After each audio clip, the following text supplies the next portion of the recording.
And we're back for another episode. In this episode, I wanted to give my opinions, my thoughts, my feelings, I guess, about patch 2.4, and also just my general advice about how to succeed whenever there's a big major patch in Final Fantasy 14 around Reborn.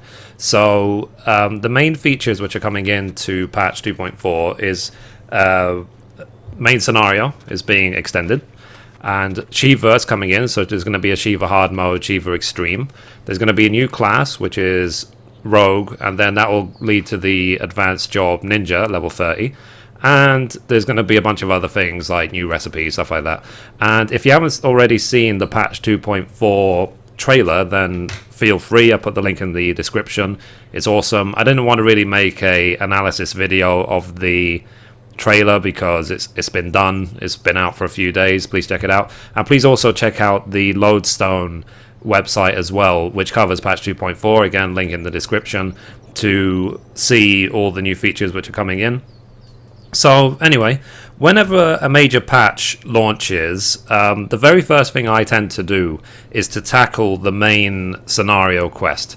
And the reason why is because it's a continuation of the story. I really do play a lot of this game for the story, to see more of Eorzea, see the world, and also as well to see really what is next in our adventures. Where's it going to lead us? What are the new challenges? Who are the new secret enemies that we didn't realize? Or who are the old enemies? What have they changed their mind? You know, just things like that, things that can happen in the story. And now one thing which I really think is a waste and a shame is when a lot of people literally speed through the story. They skip all the text, they skip everything, just so they could get straight to Shiva, for example. So you just know that's going to happen. People are going to be skipping everything, trying to finish the main scenario in an hour to get straight to Shiva hard mode and then Shiva extreme. And I feel it's a complete waste of time. Like, why play the game if you're going to skip it all? What's the point? So what I recommend is just take your time. Since patch 2.1, literally patch 2.1, 2.2, and 2.3, if anyone who's been watching my channel for a while will know, is that the main scenario quests, even when I read it all out and I take my time viewing all of it, is about 4 hours long. So if it's going to be the same, you'd assume patch 2.4, there's no reason why it'd be any different to the other patches. So 3 to 4 hours long to just do it. Just take the time, enjoy it. You know, it's only 3 or 4 hours once, and that's it. And you don't need to rush.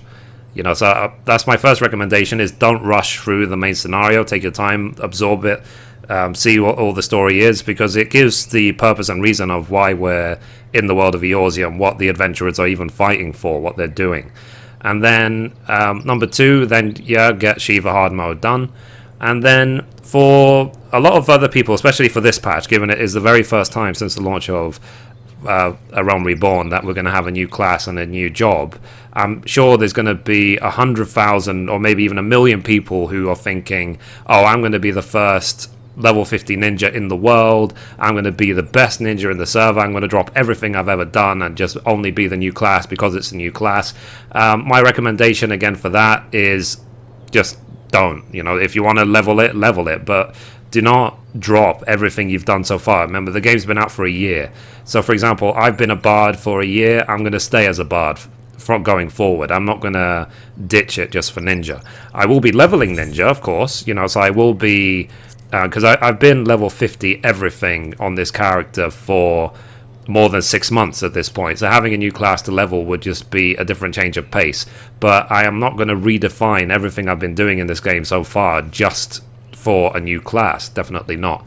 But speaking of which, I know that some people are going to be leveling up ninja and rogue anyway. So here is my advice when it comes to leveling, because I have leveled multiple classes to 50, even on my ult as well. So first thing I recommend when you're leveling up a new class is do the hunting log for each level range while it's still in the level range. So for example, the first hunting log is for levels 1 to 10, so wait until you're about level 5 or something and then start doing it, and it will help you towards getting towards level 10. And do that with all level ranges. Wait until you're about halfway through that level range. So here 1 to 10, 10 to 20, 20 to 30, 30 to 40, 40 to 50. Wait until you're about halfway through it and then just get the hunting log finished, because it's a lot of bonus XP, which really can ramp up very quickly. And number 2 is make sure that when you're doing the leveling up, that you do as many challenge logs as you can that give you bonus experience points. So for example, this one for Fates is good. Dungeons can be good, but it really depends, because if everyone's going to be leveling ninja, then queue times in dungeons might be incredibly slow. So I recommend Fate grind while you're waiting for dungeon queues. Do leave quests, because I've been sitting on 100 leave allowances for a long time now, for a very long time. So, and it's probably the same for most people. So do leaves, battlecraft leaves. They will get you bonus experience points.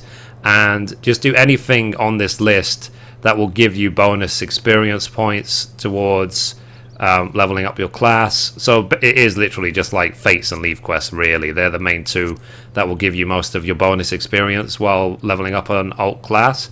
And also as well, which is silly, like just voting 5-player accommodations while you do dungeons will get you bonus experience as well, and while you're doing the dungeons. So if you do it the way I do, then just make sure that you're never standing still. If you want to level up quickly and efficiently, when you're doing a dungeon, or when you're in a dungeon queue, even if that dungeon queue is for half an hour, let's say, fake grind while you're waiting. Do something while you're waiting. Don't just stand still. So you can stay ahead of the game, do the hunting log, do the challenge log. You have something always to be doing. And every 5 levels, make sure you do your class or job quest. Just do them. They're at level 5, 10, 15, 20, 25, 30, 35, 40, 45, 50. Do them every 5 levels when you get there, because they will give you new abilities, they'll give you new pieces of gear which will be helpful along the way, and so on. If you've saved any gear from leveling up other classes, I think, I'm not 100% sure at this point, but I think it's going to be strength gear that you might need. So if you have any of those spare from, say, Brave Flocks for level 30 plus, and just get them out of your retainer, use them. Now, something else I've prepared especially for the rogue grind are these poisoning potions. They're only effective up to level 35, but just anything to increase my damage while I'm killing mobs for the first time as a rogue or a ninja. So yeah, so you to be honest, on average, if the question was to be asked, like, how long should it take a speed leveler to get from 1 to 50 ninja, I would say 2-3 days at the very, very most, because leveling in this game is incredibly fast to cap. So if you're going full out, only expect 2 or 3 days. It won't take you that long. If you're going casual, only doing a couple of hours a day, then you'll probably expect to do it in about a week and a half, 2 weeks, and you'll get to level 50. As long as you never stand still. If you're standing still waiting an hour for a dungeon, then you're only wasting your own time. Okay, now the next thing I want to talk about when it comes to any new major patch release is the new crafting recipes. Now, obviously at this point we don't know what they are, but we can assume that the requirements are going to be way higher than 3-star, which means that at this point, if you've been like me, going way beyond the requirements, taking them to absolute limits of melding and materia melding and getting the best gear and so on, then you'll be okay, ready for this patch. But if not, now is the time to do it, because right now prices of certain materials will be, I mean, to be honest, material are very expensive anyway, but after the patch they're going to be even more expensive, because the sheer demand is going to go through the roof while people are trying to get up to the new recipes. So be ready for that. And as well, when it comes to the new recipes, don't be disheartened if you find out that all the materials cost millions of gil each. That always happens. There's always a surge just after a patch launch. Just be patient. The prices will go down. Things will be reasonable again. There's no victory whatsoever in being the first to do something in an MMO. It means absolutely nothing. It's only for the people who want to show off, but, whatever, who cares? And for the raiders, you have third coil to get ready for.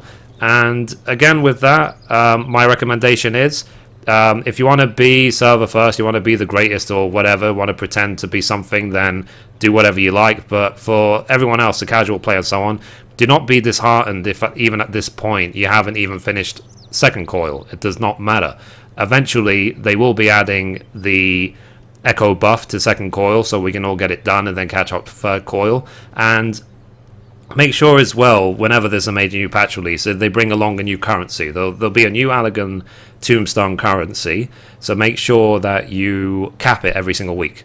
And the best way to cap it every single week is to do the expert roulette, because what you can do is, even if you're a casual player, doing an expert roulette, which I'm assuming will change for, maybe they'll have super expert, I don't know, whatever they'll add for 2.4, or maybe they'll just change which dungeons are assigned to each region. But if you do it once a day, just one dungeon a day with the expert roulette, you will get enough soldiery to cap. So there is no need to, go full out for hours and hours and hours capping soldiery in one day. If you do it casually, one dungeon a day, you will get to cap anyway. Or I'm assuming, like most people, you end up probably capping these days soldiery just doing the hunt. So, there is lots of ways to cap soldiery. Well, whatever the new tombstone is. We don't know what the new tombstone is, but the equivalent of what soldiery is now. Just make sure you cap it each week. Then you'll buy the new item level of gear, which is probably going to be, if we guessed right, initially it's probably going to be 120. And then if it's anything like this patch, then you'll then upgrade it to 130. And any dungeon drops from third call will probably be 130 immediately. I mean, that's logical guess. Whether it's true or not, we just have to wait and see, but logically that seems to be the case. So I just wanted to share my thoughts in preparation for patch 2.4. I am going to try and cover as much as I can about the fan festival as I can, especially when it comes to the new stuff. Like they said, they're going to announce the expansion and blah blah blah. I'll try and cover as much as that as I can, but I'm not going, unfortunately. I wasn't able to get a ticket for the London Fan Festival, so everything I will be covering will just be from just the live stream, I guess. So yeah, so if anyone else has got any suggestions of what they like to do during a major patch, or if anyone wants to mention anything that I might have missed, then feel free to put it in the comments below. I do want to give out a special thank you to the followers and subscribers on my YouTube channel. The following I've had so far has been overwhelmingly positive. To be honest, these days I'm only banning a troll maybe once every other month. So I really do appreciate how nice the Final Fantasy XIV Realm Reborn community is. It's really great being a part of this community and making videos to help serve the community as well. So, you motivate me to keep going. So please keep the conversation going. Sorry, just losing my voice. Keep the conversation going. Any tips, any feedback, anything. I'm also a player. I'm also trying to learn everything I can as I go along. So feel free to just leave it in the comments and I'll be sure to reply. If there's anything that's really good, then I will of course add it to the description as well. And it is something to note about my videos, for if this is the first video you just happen to watch of mine, is that I do put in a lot of time and effort into my descriptions. I do write long descriptions into my videos, and my old videos didn't, but these days I really do. So please read them if you feel that anything's been skipped, or if you don't want to watch some 20-minute video of me ranting, then feel free to just read the description and it will be covered there. So yeah, so anyway, that's it, and thank you for watching. See you in patch 2.4, and as always, goodbye from me and goodbye from Mithrie.